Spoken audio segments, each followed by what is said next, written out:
اعوذ باللہ من الشیطان الرجیم بسم اللہ الرحمن الرحیم۔ عزیز طلبہ و طالبات، السلام علیکم ورحمۃ اللہ وبرکاتہ۔ ہمارا جو آج کا موضوع ہے وہ ہے استاد کا احترام۔ کل ہم نے پڑھا استاد کا جو پیشہ ہے سب سے عظیم اور مقدس پیشہ ہے۔ بچوں، استاد کا احترام جو مضمون ہے اس کے آخر پہ کچھ الفاظ دیے گئے ہیں، الفاظ اور ان کے معنی بھی دیے گئے ہیں۔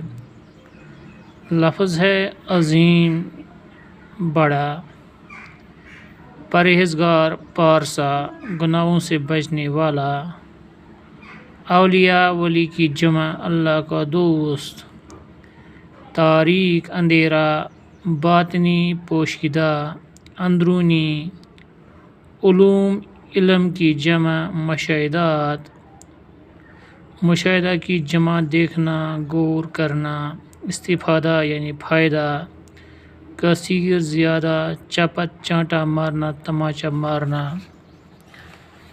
یہاں پہ کچھ سوالات دیے گئے ہیں۔ پہلا سوال ہے، کس پیشے کو عظیم اور مقدس کہا گیا ہے؟ استاد کے پیشے کو عظیم اور مقدس کہا گیا ہے۔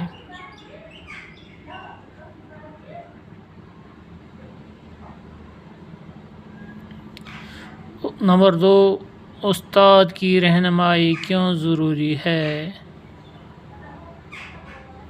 استاد انسان کو اندھیرے سے نکال کر اجالے کی طرف لاتا ہے، غلط راستے سے نکال کر صحیح راستے پر لاتا ہے، تعلیم و تربیت دے کر مکمل انسان بناتا ہے، اس لیے استاد کی رہنمائی ضروری ہے۔ تیسرا جو سوال ہے وہ ہے، استاد کو سمجھنے کے لیے شاگرد کو کیا کرنا چاہیے؟ شاگرد کو چاہیے کہ استاد کی باتوں کو سمجھنے کی کوشش کرے اور اس کے تجربات اور صلاحیتوں کو سمجھ کر ان سے استفادہ کرے اور دل سے اس کی عزت، محبت و احترام کرے۔ چوتھا جو سوال ہے وہ ہے، نوشیروان نے بیٹے کے منہ پر چپت کیوں لگائی؟ نوشیروان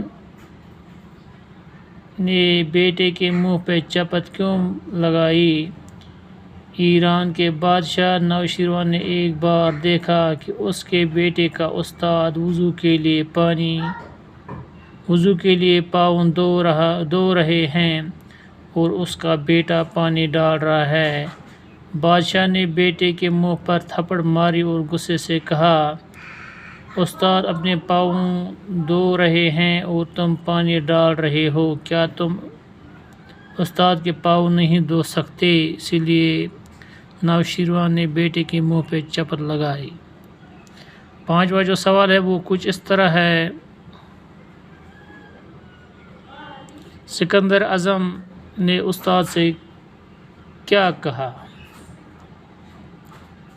سکندر اعظم نے استاد سے کیا کہا؟ جب سکندر اعظم بادشاہ بنا تو اپنے استاد ارسطو کے پاس گیا اور فخریہ انداز میں کہا، مانگے استاد محترم، کیا مانگتے ہو؟ اب میں دنیا کی ہر چیز آپ کے قدموں میں لا کے رکھ دوں۔ بچوں، یہ تھے استاد کا احترام جو مضمون ہے، اس کے آخر پہ کچھ سوالات دیے گئے ہیں، یہ تھا ان کا حل۔ باقی وسلام۔